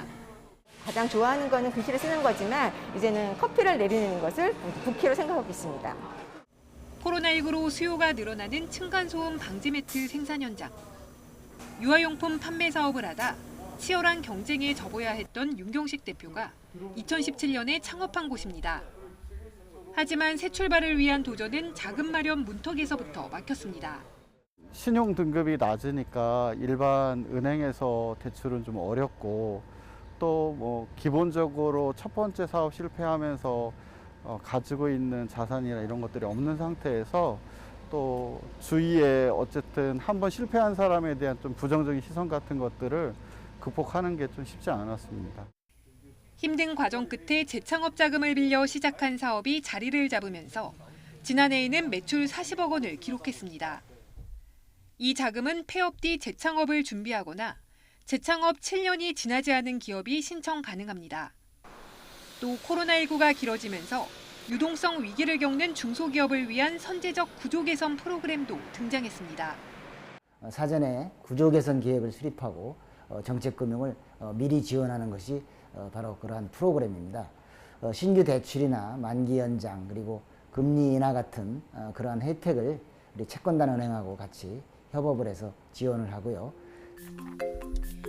어려움 속에서도 도움의 손길을 잡고 다시 일어선 사람들이 끝나지 않는다는 희망을 던져주고 있습니다.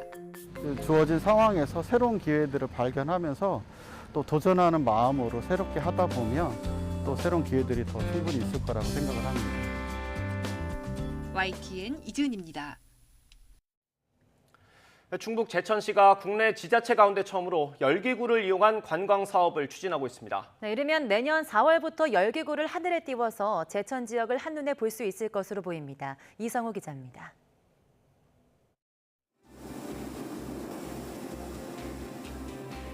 거대한 풍선에 뜨거운 열기를 불어넣자 서서히 부풀어 오릅니다. 하늘로 떠오르기 시작하더니 순식간에 지상 800여 미터 상공까지 올라갑니다. 땅에서는 볼 수 없었던 제천 의림지와 도심 전경이 한눈에 들어옵니다. 탁 트인 풍경이 마치 직접 하늘을 나는 듯한 착각에 빠지게 합니다. 상공에 뜬 열기구를 지켜보던 주민들도 이색 풍경에 푹 빠집니다. 몇 년 전에 경주에서 이런 거를 한번 타본 적이 있어요. 굉장히 좋다라고 생각을 했었는데 우리 고향 제천도 관광 사업을 할 수 있다고 해서 굉장히 기대가 됩니다. 충북 제천시가 국내 지자체 가운데 처음으로 열기구 사업에 뛰어들었습니다. 제천 일대가 분지 지형이어서 기후 영향을 많이 받는 열기구 운행에 적합한 장소로 판단한 겁니다. 이에 본격적인 사업에 앞서 안정성과 사업성을 확인하기 위한 시험 비행에 들어갔습니다. 앞으로 제천시는 열기구 세대를 제작해 관광 사업에 나설 예정인데 이르면 내년 4월부터 시작될 것으로 보입니다. 도심의 비행장이라는 열기구의 사업을 할 수 있는 좋은 여건이 된다는 점, 이 열기구 사업을 통해서 또 제천 관광을 더욱더 특색 있게 알리는 좋은 계기가 될 것 같아서 이 사업을 추진하게 됐습니다. 세명대와 산학협력을 통해 청년 일자리 사업의 하나로 열기구 조종사를 양성하는 방안도 추진하고 있습니다. 열기구 사업이 충북 제천의 대표적인 관광 사업으로 자리 잡을 수 있을지 벌써 관심이 쏠리고 있습니다. YTN 이성호입니다. 국내 여자 골프의 절대 강자로 떠오른 박민지가 메이저 대회인 한국 여자 오픈에서 우승했습니다. 올 시즌 열린 10개 대회 가운데 9개 대회에 출전했는데 이 중에 5번을 우승하는 놀라운 상승세를 이어갔습니다. 보도에 김상희 기자입니다. 적수 없는 1인자 박민지가 내셔널 타이틀 대회인 한국 여자 오픈 우승 트로피마저 품에 안았습니다. 박민지는 대회 마지막 날 4라운드에서 2언더파를 쳐 박현경을 2타 차로 따돌리고 자신의 첫 메이저 우승을 신고했습니다. 2주 연속 우승이자 시즌 5번째 우승, 개인 통산 9승째입니다. 최다승에 가깝다고 이제 느껴지실 것 같아요. 그걸 최선을 다하면서 그 기록에 따라가도록 열심히 하겠습니다. 그리고 상반기 끝나기 전에 1승을 더 하고 싶습니다.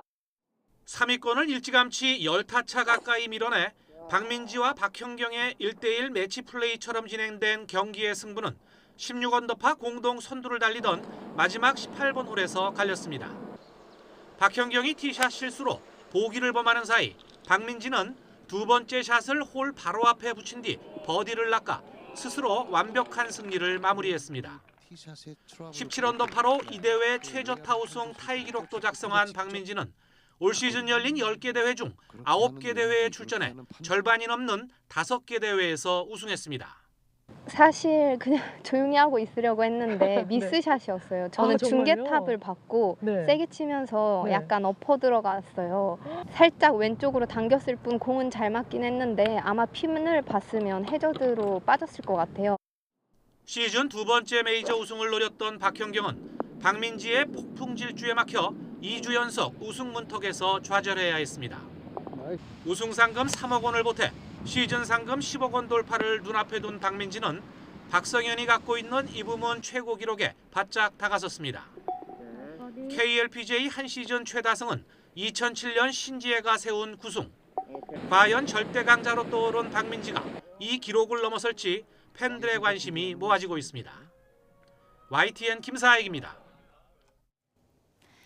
오늘은 1년 중 낮의 길이가 가장 길다는 절기 하지인데요. 낮 동안 내륙을 중심으로 낮더위가 계속되겠습니다. 오늘 서울의 한낮 기온은 27도, 대구는 32도까지 오르겠고요. 동풍의 영향을 받는 동해안 지역은 비교적 선선하겠습니다. 오늘 아침 출근길 서해안을 중심으로는 안개가 짙게 끼겠습니다. 낮 동안 전국이 대체로 맑겠지만 강원 지방은 종일 흐리겠는데요. 아침부터 밤사이 경기 동부와 강원, 경북 동부 지역에는 산발적으로 비가 내리겠고요. 비의 양은 5에서 20mm가량이 되겠습니다. 낮 동안 내륙은 덥고 동해안 지방은 선선하겠습니다. 서울의 한낮 기온은 27도, 대전은 30도, 대구는 32도까지 오르겠고요. 강릉은 22도 선에 그치겠습니다. 당분간 더위 속에 대기 불안정이 심해지면서 내륙을 중심으로는 소나기가 자주 내릴 전망입니다. 지금까지 날씨 정보였습니다.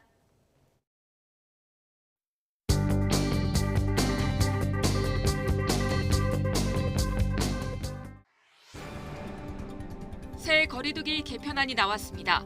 수도권 6인 모임과 식당 자정 영업이 허용되고 접종 완료자는 어디든 인원 제한에서 제외됩니다. 2단계 땐 추석 가족 모임도 가능하고 2학기부터는 사실상 전면 등교하게 됩니다. 재난지원금과 관련해서는 신용카드 캐시백 한도를 놓고 정부와 여당 간 줄다리기가 이어지고 있습니다. 중국 국가안전부 2인자가 우한 연구소 등이 연루된 코로나 초기 연구 자료 등을 들고 미국에 망명했다는 소문도 퍼지고 있습니다. 대선판 대혼돈. 윤석열 측 이동훈 대변인이 사퇴하고 야권에서도 엑스파일 논란이 불거졌습니다. 경향신문은 윤석열 전 총장의 전원 정치가 역풍을 불렀다고 분석했습니다. 윤석열 전 총장이 홍역을 치르는 가운데 최재형 감사원장과 김동연 전 부총리에도 관심이 쏠립니다. 민주당은 경선 연기를 놓고 대선 주자들이 정면 충돌했습니다. 쿠팡이 도쿄올림픽을 온라인에서 독점 중계합니다. 중계권 가격은 최고 500억 원으로 전해지는데 중계 유료화 논란이 예고됩니다. 쿠팡 물류센터 화재와 관련해 회사 측의 안일한 대처에 대한 비판이 거셉니다. 유가족을 평생 지원하겠다고 밝혔지만 쿠팡 탈퇴와 불매 운동이 벌어지고 있습니다. 바이든 정부 출범 이후 첫 한미 북핵 협의가 오늘 열립니다. 미국이 구체적인 대북 유인책을 내놓을지가 핵심입니다. 이런 가운데 북한 추정 세력이 대우조선의 핵 추진 잠수함 자료를 해킹 시도했고 일부는 유출됐다는 보도 나왔습니다. 중앙일보는 한국의 GDP 대비 R&D 투자 규모가 세계 2위지만 장롱 특허만 나오고 있다고 지적했습니다. 조간 브리핑 김연아입니다. 이상으로 굿모닝 YTN 마치겠습니다. 잠시 후 YTN24가 이어집니다. 시청해주신 여러분 고맙습니다.